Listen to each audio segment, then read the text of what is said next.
Welcome to Evolve, Mastery for Leading a New World, with CEO and award-winning author Yvette Bethel. This podcast is dedicated to supporting leaders with a variety of solutions to build trust, inspire authentic change, and improve morale within your organization. Learn how to grow your people, build your culture, and transform your results.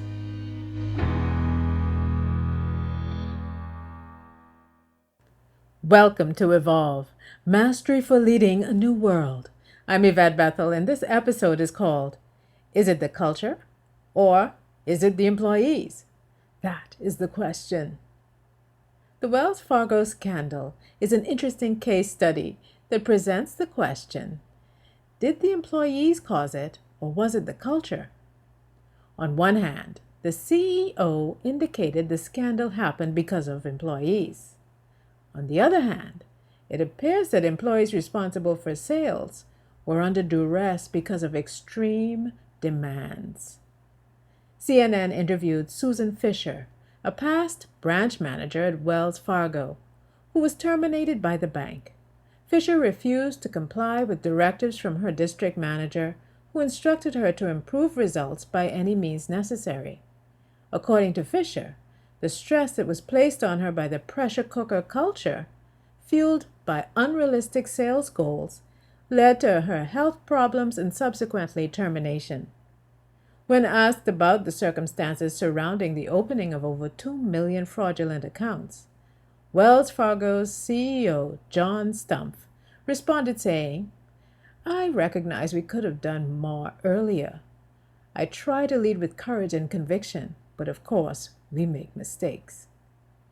Wells Fargo terminated more than 5,000 employees who opened unapproved accounts in response to what employees viewed as extreme sales targets. CEO John Stumpf told the U.S. Congress and other national stakeholders the problem was an ethical lapse among 5,300 employees, most of them low-level bankers and tellers, who have been fired for their actions since 2011. John Stumpf's response to this debacle did not even acknowledge the perceived unrealistic sales goals established by key decision-makers like him, combined with the intense demand to comply. In structured medium to large organizations, the board and executives are the architects of culture. Boards are responsible for governance and strategic direction, and the executive team is responsible for strategic planning and execution. These two internal stakeholders are also ultimately responsible for ensuring compliance with policies and systems. When ownership of the state of the culture is abdicated by the cultural architects, and measures are taken by distressed employees who do not have the will to fight an overwhelming culture that marginalizes employees who dare to challenge unethical demands of senior management and executives, it's conceivable that wholesale fraudulence can occur.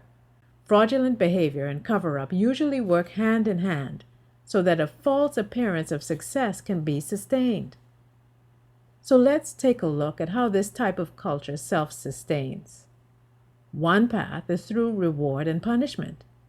In the Wells Fargo case, persons who met or exceeded targets by any means necessary were initially rewarded, and those who challenged the integrity of the system were punished, sending a clear message to employees thinking about taking a stand. Hence, more than 5,000 persons who were initially rewarded were eventually penalized for fraudulent behavior, and only dozens of persons were terminated for exposing the non-compliant practice. Unethical practices tend to be exposed eventually because principled persons who have the courage to stand up will expose unproductive systems of behavior to executives. And if this backfires, they either shut down and leave the organization, or they take their mission further by alerting regulators or the media. Sometimes, notifying external stakeholders is necessary because dishonest practices can be so deeply embedded at multiple levels within a company. According to the Wells Fargo website, their core values are people as a competitive advantage, ethics, doing what's right for customers, diversity and inclusion, and finally, leadership. It is clear that these espoused values are not integrated within all the interactions at Wells Fargo. Even though there are claims, there are many who did not participate in the unlawful practice of opening unapproved accounts. The question here arises is, were they aware? Most times, when employees within a culture are blatantly ignoring the rules, it is because the executive team is driving the behavior either directly or indirectly. So, how does a situation like this get cleared up? This is a complex system because it was apparently an expected or accepted practice. There are several ways this type of dynamic can begin to be remedied, starting at the board level. Firstly, when the board becomes aware of high-risk practices, based on available facts, the directors can decide if they should replace the CEO. This is because reputational, people, cultural, customer, and financial risks cannot be easily corrected by the thinking and behaviors that created the problems. Number two, it can be remedied by ensuring the right industry knowledge, skills, and thinking styles are represented on the board. Independence is key. When board members receive extraordinary benefits, they can feel obliged to go along with half-truths and minimizations, not asking the difficult questions. And number three, but it is possible. When the culture is a disempowering one, where only a few persons benefit substantially, executive whistleblowers can be especially vulnerable to an onslaught of attacks designed to localize power among a few and discredit the vocal executive in an attempt to shut down any potential for future overt disagreement. Number three, it is rare that an executive will challenge the system, but it's possible. When the culture is a disempowering one, where only a few persons benefit substantially, executive whistleblowers can be especially vulnerable to an onslaught of attacks, which are designed to localize power among a few and discredit the vocal executive in an attempt. Oh man.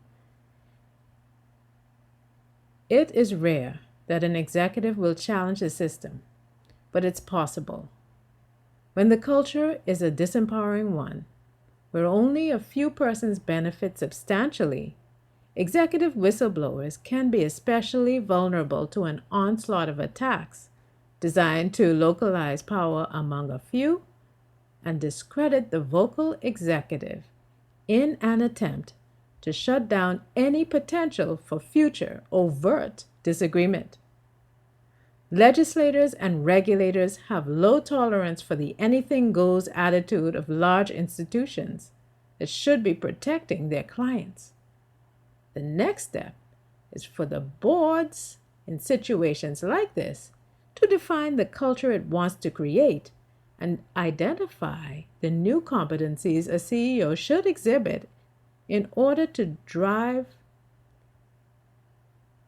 The next step is for boards in situations like this to define the culture it wants and to create and identify new competencies a CEO should exhibit in order to turn around and restore confidence in the bank.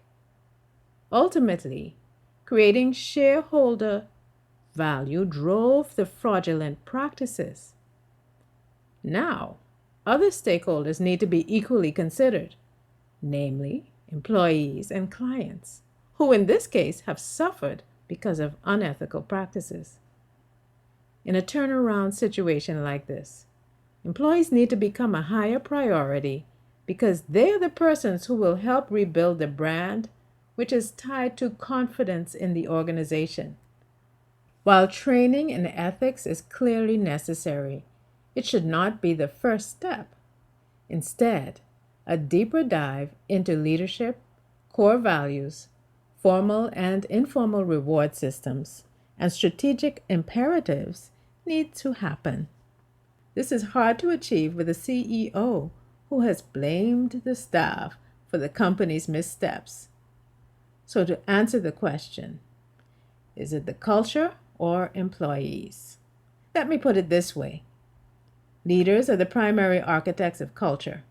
They decide which behaviors are accepted and which ones are not, which rules get followed and which ones do not, or who gets rewarded and who does not. These practices form and sustain the norms within a culture and consequently cause employees to do what they do in a certain way. Thank you for joining me at Evolve, Mastery for Leading a New World. I invite you to join me this and every Monday for a new episode. In the meantime, remember, always continue to evolve. Thanks for listening to Evolve, Mastery for Leading a New World. Visit YvetteBethel.com to learn more about Yvette's leadership programs and to download her free gift, Success Tips for Igniting Your Career.